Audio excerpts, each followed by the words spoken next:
Pasti udah sering banget kan pakai Zoom minggu ini. Tapi, sadar nggak sih kalau ternyata ada Zoom lain yang beda banget? Nah, hari ini kita bakal bongkar misteri di balik nama yang sama ini.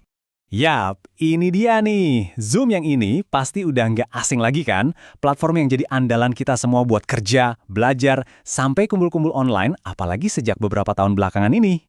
Tapi, pernah nggak sih pas kalian nyari Zoom, malah nemu yang kayak gini? Mikrofon, mixer, pedal efek, ini jelas bukan buat meeting ya. Ini buat para kreator. Nah, inilah kebingungan yang mau kita luruskan hari ini. Oke, udah siap buat ngupas tuntas? Kita bakal bedah semuanya, mulai dari Zoom yang buat meeting, sampai Zoom yang buat bikin musik. Terus kita juga akan lihat model bisnisnya yang unik banget di beberapa negara. Yuk, langsung aja kita mulai. Oke, kita mulai dari yang paling familiar dulu ya. Zoom itu sekarang udah lebih dari sekadar aplikasi video call loh. Mereka tuh udah ngebangun ekosistem kerja yang lengkap banget.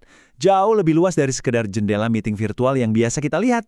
Dan inilah dia kuncinya. Ternyata ada dua perusahaan Zoom yang beda total dan sama sekali nggak ada hubungannya. Di satu sisi ada raksasa software yang kita kenal Zoom Video Communications. Di sisi lain ada Zoom Corporation, perusahaan hardware audio dari Jepang. Beda banget kan? Yuk kita bedah satu-satu. Yuk, sekarang kita fokus dulu ke Zoom yang biasa kita pakai sehari-hari. Percaya nggak? Mereka itu udah berevolusi jauh banget. Dari yang tadinya cuma aplikasi video call, sekarang jadi platform kerja terintegrasi yang tujuannya menyatukan semua alur kerja kita. Produk andalan mereka sekarang itu namanya Zoom Workplace. Anggap aja ini kayak markas besar buat kolaborasi tim. Sebuah platform yang pakai AI dan nyatuin hampir semua hal yang kita butuhin buat kerja. Dan isinya tuh lengkap banget, mulai dari yang dasar kayak rapat dan chat tim, sampai alat produktivitas kayak dokumen dan papan tulis digital. Nggak cuma itu, mereka bahkan punya solusi buat kantor fisik dan juga buat ningkatin keterlibatan karyawan lewat WorkVivo. Wah, ini sih benar-benar paket komplit. Nah, jagoannya nih namanya AI Companion. Coba bayangin, punya asisten pribadi yang bisa ngerangkum meeting yang ketinggalan, bantu nulis email, bahkan ngurusin tugas-tugas otomatis. Dan yang paling keren, buat pelanggan berbayar, fitur ini gratis loh, nggak ada biaya tambahan. Ini bukan cuma kata kita loh.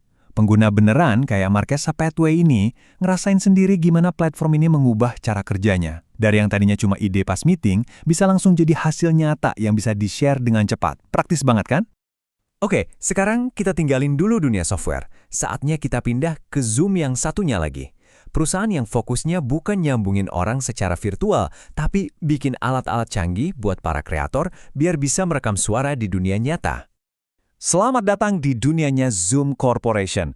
Perusahaan ini udah puluhan tahun jadi andalannya para musisi, podcaster, sampai sinias yang butuh kualitas audio terbaik buat karya-karya mereka.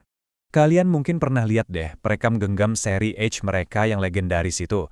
Sering banget dipakai jurnalis atau filmmaker indie. Selain itu, mereka juga punya mixer khusus buat podcast kayak PodTrack dan banyak banget alat audio profesional lainnya. Terus, gimana caranya dapatin produk dari dua Zoom ini? Nah, jawabannya ada di model bisnis mereka yang beda banget. Ini juga yang jadi pembeda utama antara keduanya. Gampangnya gini, Zoom yang platform software itu sistemnya langganan, bisa gratis atau bayar. Sementara Zoom yang alat-alat kreator itu, ya sekali beli buat selamanya. Jadi yang satu bayar buat akses, yang satunya lagi beli barang fisik buat jadi hak milik. Jelas ya bedanya, layanan lawan produk. Tapi, ternyata model langganan bulanan atau tahunan itu bukan satu-satunya cara loh buat pakai platform Zoom. Di beberapa negara muncul model yang jauh lebih fleksibel, yang disesuaikan banget sama kebutuhan orang-orang di sana. Cuma dengan Rp5.500, ya bener, 5.000-an aja, kamu udah bisa sewa ruang meeting Zoom buat 100 orang seharian penuh di Indonesia.